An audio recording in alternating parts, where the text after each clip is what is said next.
नाही नाही, दोन बिनविरोध निघालेले नाही आहेत आणि आमच्या राष्ट्रवादी शरदचंद्र पवार साहेबांच्या राष्ट्रवादीचा एकही उमेदवार बाद झालेला नाही किंवा त्यांनी वापस घेतलेला नाही। आमच्या सर्व जागा जशाला तशा आहेत।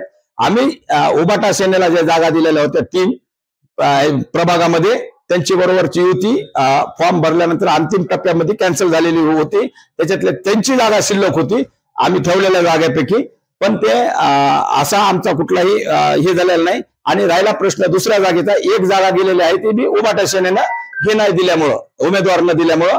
पण आमची जे विषय आहे तर 3 जागा गेलेल्या आमच्या त्यांनी बाद केलेल्या होत्या ह्यांनी निवडणूक अधिकाऱ्यांनी, पण ते आमच्या कोर्टामध्ये चालू आहे, त्याची तारीख सोमवारी आहे। कुठल्याही आमच्या जागेचं हे नाहीये।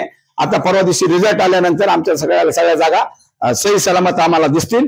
फक्त एक जागेवर उबाटा सेनेनं उमेदवार न दिल्यामुळं हे त्यांचा एक उमेदवार निवडून आला आहे। आपण निवडणूक आयोगाला रितसर तक्रार आहे। त्या दिवशीचा जो गोंधळ होता ते गोंधळ नव्हता, आमची न्याय मागण्यासाठी आम्ही ते विषय केलेले होते।